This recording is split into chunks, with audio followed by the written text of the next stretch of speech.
बंधु माने आजिर एही कार्यक्रम को आपण मानकु स्वागत। आजिर एही कार्यक्रमटी कुंभ राशि व्यक्ति विशेष मानक पई बहुत गुरुत्वपूर्ण अटे।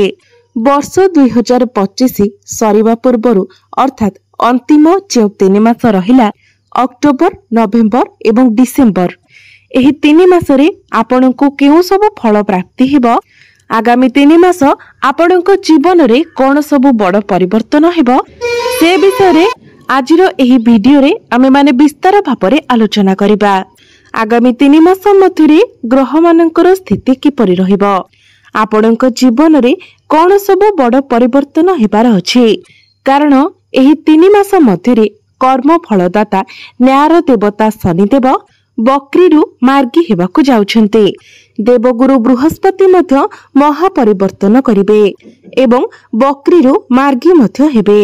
राहु, केतु, सूर्य, मंगल, बुध, शुक्र आपणको किपरि फल प्रदान करिवे, आपणक जीवन रे कोन सब बड़ परिवर्तन हेबाकु जाउछि, एही सब विषय रे आजिर एही वीडियो रे आमे माने विस्तार भाबरे आलोचना करिबा। तो बंधु माने आजिर एही वीडियोटी आपणकर जन्म राशि तथा चंद्र राशि उपरे आधारित अटे। तेबे आसंतु जानिबा आगामी 3 मास अर्थात अक्टोबर, नवेम्बर एवं डिसेम्बर आपणक पई किपरि रहिबो। तेबे एहा पूर्वरु जदि आपणकर मध्य कुंभ राशि होई थाए तो वीडियोटी को लाइक करी चैनल टी को सब्सक्राइब करि दियंतु एवं कमेंट बॉक्स रे भक्ति एवं श्रद्धार सहित जय श्री जगन्नाथ, जय मां लक्ष्मी निश्चय लिखंतु। तो बंधु माने आपणकर प्रथम भावरे विराजमान अछंती राहु, द्वितीय भावरे विराजमान अछंती शनि, पंचम भावरे विराजमान अछंती देवगुरु बृहस्पति, सप्तम भावरे विराजमान अछंती केतु एवं शुक्र, अष्टम भावरे विराजमान अछंती सूर्य एवं आपणकर नवम भावरे विराजमान अछंती मंगल एवं बुध। बंधु माने आपणकर राशिधिपति हेउछंती शनि। शनि आपणक कुंडलीर द्वितीय भावरे धन स्थान रे गोचर करुछंती। वर्तमान शनि आपणक कुंडली रे बक्री चलन करुछंती, किंतु नवेम्बर मासरे शनिदेव बक्रीरु मार्गी चलन करिवे। 28 नवेम्बर पर्यंत शनिदेव बक्री अवस्थारे अछंती। तो 28 नवेम्बर पूर्वरु आपण जहा भी किछि बड़ करबाको चाहुचंती ताहा आपणकर वैवाहिक जीवन को नै हेउ, प्रेम जीवन को नै हेउ, आपणकर क्यारियर व्यापार वाणिज्य को नै हेउ, आपणकर शिक्षा क्षेत्र को नै कि हेउ, किबा जदि आपण किछि बड़ कार्य करबाको डिसिजन नै छंती तो वर्तमान 28 नवेम्बर पर्यंत आपण टिके धैर्य रखंतु, भाबी चित्ते आपण प्रत्येक कार्य करंतु। तरबरिया भाबरे आपण किछि डिसिजन नियंतु नाही, किबा आपण जदि कहा सहित कोनोसी बड़ कार्य विषय रे कथा हेउछंती किबा पर्सनल कथा हेउछंती किबा आपण जदि कोनोसी मीटिंग अटेंड करूछंती तो सेते बेले आपण आपणकर बाणी उपरे टिके नियंत्रण रखंतु। काहाको भूले भी आपण अपशब्द कहंतु नाही, कारण शनिदेव आपणकर द्वितीय भावरे बक्री अवस्थारे अछंती। द्वितीय भावटी होई थाए बाणीर भाव, तेणु आपणकर बाणी रे टिके रुक्षता आसी पारे।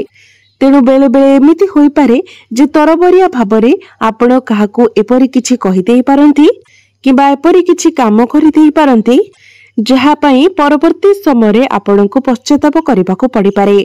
तेणु आपणको एथि प्रति सतर्क रहिबार अछि। तेणु आपण तरबरिया भावरे कोनोसी भी डिसिजन नियंतु नाही।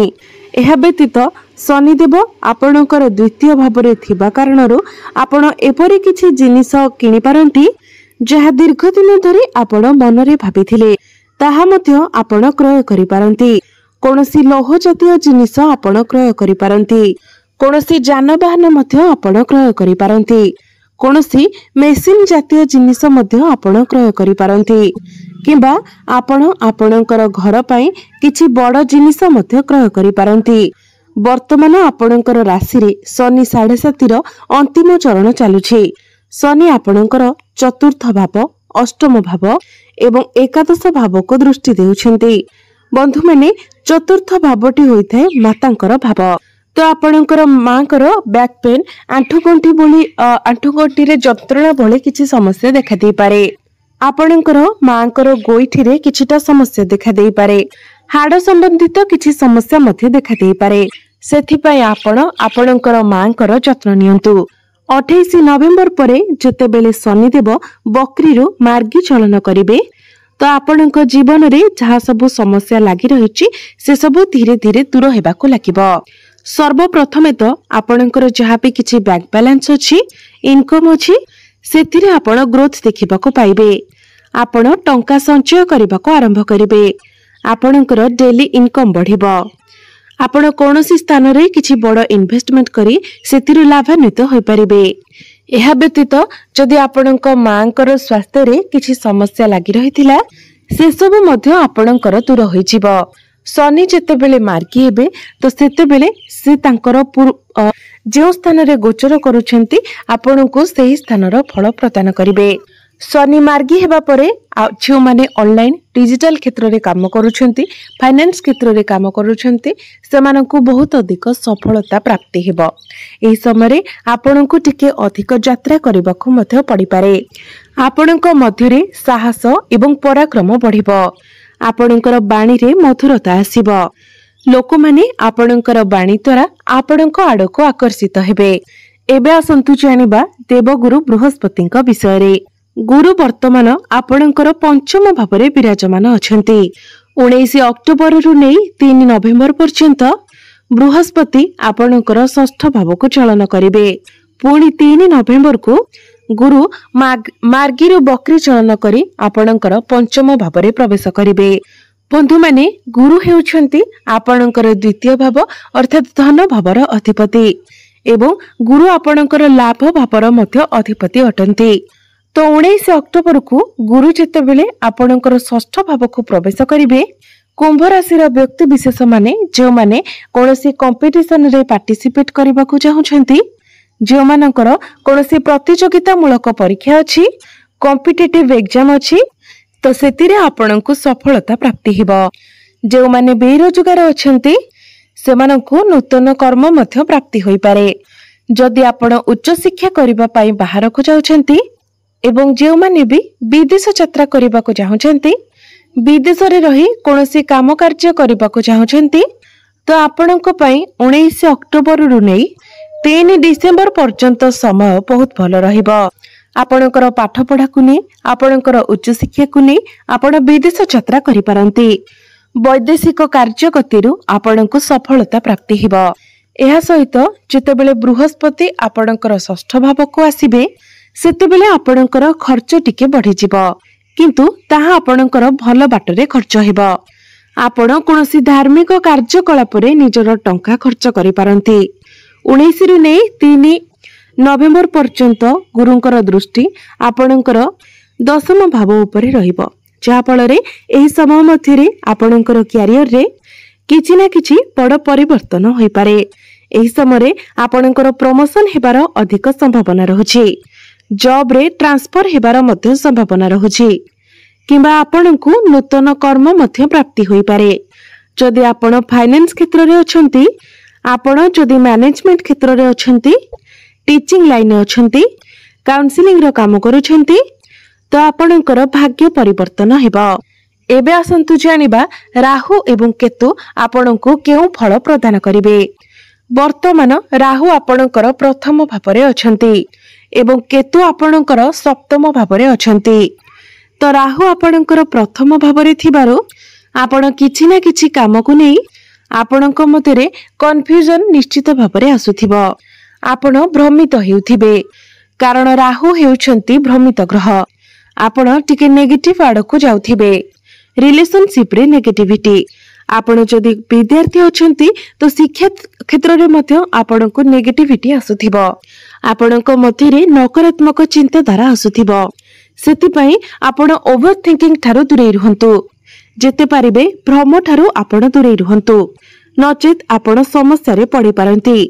केतु आपणकर सप्तम भावरे अछंती एहा आपणकर वैवाहिक जीवन रे समस्या आनी पारे। एही 3 मास आपण टिके आपणकर वैवाहिक जीवन उपरे विशेष ध्यान दियंतु। आपण दुई जनक भितरे ताळमेळ ठीक रखंतु।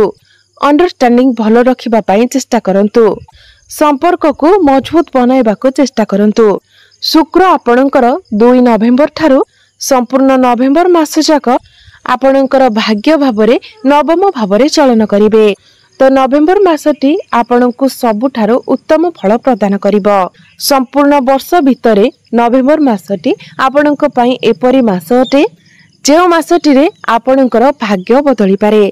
एही नवेम्बर मासरे भाग्य आपणको पूर्ण मात्रा रे साथ देबो। आपणको गृह रे कोनोसी शुभ मंगलिक कार्यर आयोजन होई पारे। आपणको कोनोसी ना कोनोसी बड़ खुशी खबर मध्य प्राप्ति होई पारे। आपण किछि भूमि प्रॉपर्टी जमीबाड़ी इत्यादि किनि पारंती। नूतन जानवाहन मध्य क्रय करि पारंती। आपण किछि बड़ कार्यर आरंभ करि पारंती। बड़ इन्वेस्टमेंट मध्य करि पारंती। आपणको आपणको प्रेम जीवन रे मध्य सफलता प्राप्ति हेबो। आपणको संतान सुख मध्य प्राप्ति हेबो। जे नूतन दंपति माने संतानर आशा रखिथिले सेमाननको संतान सुख प्राप्ति होई पारे।